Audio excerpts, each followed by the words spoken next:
Hello friends, welcome to my channel. நம்ம இன்றைக்கி கடல் நண்டை எப்படி க்ளீன் பண்ணி சூப்பரான நண்டு கிரேவி எப்படி வைக்கலாங்கிறது தான் பார்க்க போகிறோம். பார்த்திங்களா எவ்வளோ பெரிய நண்டு. என்னோடய ஹஸ்பண்டு எங்கள் வீட்டு பக்கத்தில் செம்மாவளை மார்க்கெட் உண்டு, அங்கேருந்து வாங்கிட்டு வந்தாங்க. இது க்ளீன் பண்ணுறது ரொம்ப கஷ்டம் ஒன்றும் கிடையாது, ஈஸி தான். இன்னும் பார்த்திங்களா, நான் இப்படி பிடிச்சிக்கிறது போல் கொஞ்சம் டைட்டாக பிடிச்சிட்டு ஒரு இழுத்திங்கன்னா அந்த மேலே நண்டுக்கு மேலே உள்ள ஓடு சூப்பராக கலந்து வந்துடுங்க. அப்புறம் என்ன, இந்த சைடில் சிவப்பு கலரில் நண்டு காலில் பார்த்துருக்கீங்களா, சப்பையாக இருக்கும். அதை குழம்புக்கு போடக்கூடாது, அது கசப்பு தன்மை உள்ளது. அதனால் அந்த ரெட் கலரில் உள்ளது எல்லாத்தையுமே பூச்சி எடுத்து கீழே போட்டுருங்க. போட்டுட்டு அந்த பெரிய காலை ரெண்டையும் தனியாக எடுத்து வச்சுக்கோங்க. அதெல்லாம் நம்ம கிரேவியில் போடணும். இப்போ பார்த்திங்களா, அடுத்து இந்த நடுவில் இந்த நண்டுக்கு நடுவில் இருக்குது பார்த்திங்களா, இதெல்லாம் வேஸ்ட்டு, அதெல்லாம் நமக்கு தேவையில்லை. சைடில் லைட்டாக சதை போல் இருக்கும், தெரியுதா, அது வேஸ்ட்டு தான். சதை எல்லாமே அந்த முள்ளுக்குள்ளே தான் இருக்கும். ஸோ அதையும் மேலே இருக்க இந்த வேஸ்ட்டையும் இப்படி பிச்சு இழுத்துட்டு சைடில் இருக்க கால் எல்லாத்தையும் நாங்கள் கட் பண்ணி போட்டோம். சில பேர் அப்படி முழுசாக கூட போடலான்னு குழப்பம் இல்லை.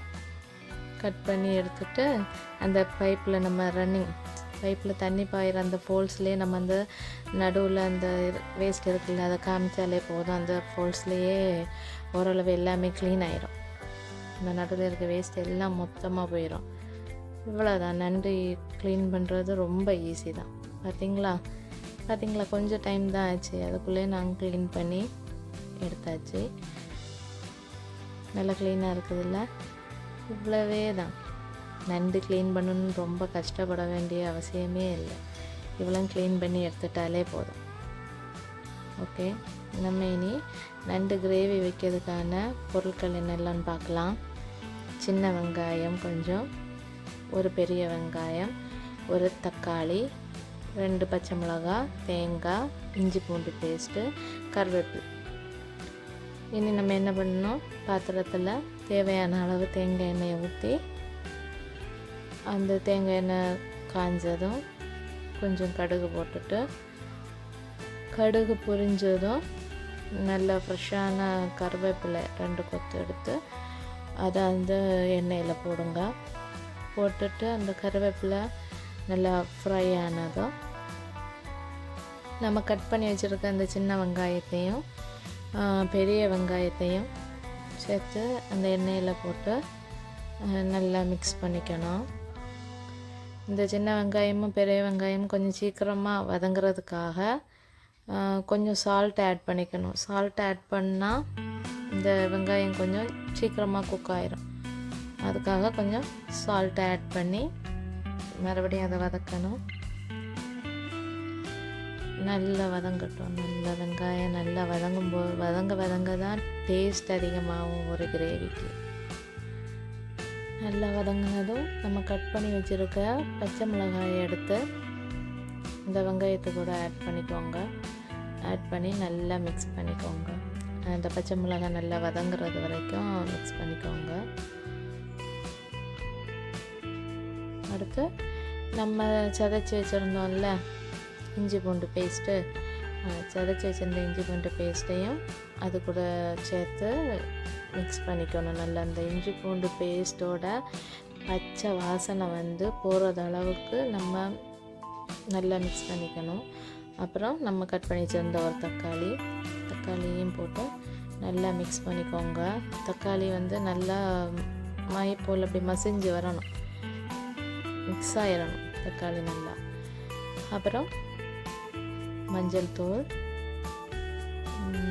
மல்லித்தூள் ஒரு ஸ்பூன் போடுங்க. அப்புறம் மிளகாய்த்தூள் 1.5 ஸ்பூன் மிளகாய்த்தூள் போட்டுக்கணும்.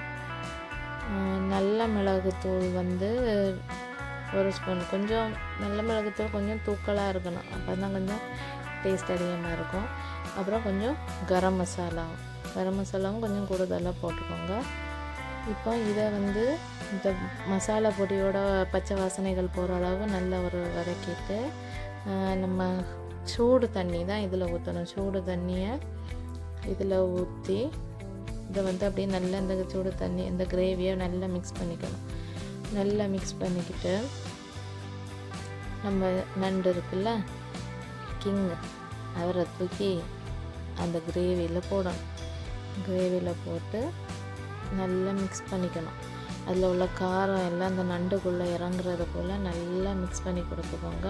கொஞ்சம் சால்ட்டை ஆட் பண்ணிக்கோங்க. அந்த டைமு நல்லா மிக்ஸ் பண்ணிக்கோங்க. தேவையான அளவு தண்ணியை ஊற்றிட்டு நல்லா கொஞ்சம் கருவேப்பிலையும் மேலே தூவிக்கோங்க. மேலே தூவிட்டு மூடி போட்டு மூடிட்டு ஒரு 10 நிமிஷம் வச்சு அது நல்லா கொஞ்சம் ஓரளவு குக் ஆனதும் நம்ம அரைச்சி எடுத்து வச்சிருந்த தேங்காய் பாலை அந்த நண்டு கிரேவியில் ஊற்றிட்டு உங்களுக்கு தேவைன்னா கொஞ்சம் கரம் மசாலா போட்டுக்கோங்க. போட்டுட்டு இந்த டைமில் உப்பெல்லாம் செக் பண்ணிக்கோங்க. உப்பெல்லாம் கரெக்டாக இருக்கான்னு செக் பண்ணிவிட்டு மூடி வச்சுக்கோங்க. இந்த தண்ணி வந்து ஓரளவு வற்றி வரணும். இந்த கட்டியான கொஞ்சம் கிரேவி பதத்துக்கு வராத அளவுக்கு அடுப்பில் வச்சுட்டு இறக்கிக்கோங்க. இந்த நண்டு கிரேவியை நம்ம சப்பாத்தி கூட சாதத்து கூட எல்லாம் தின்னும்போது சூப்பராக இருக்கும். பார்த்திங்களா, ஓரளவு தண்ணி எல்லாம் வற்றி வந்துட்டு பார்த்திங்களா, அந்த நண்டு காலெல்லாம் ஆரஞ்சு கலரில் மாறி இருக்குது. இப்படின்னா ஓரளவு குக்காக இருக்குதுன்னு அர்த்தங்க.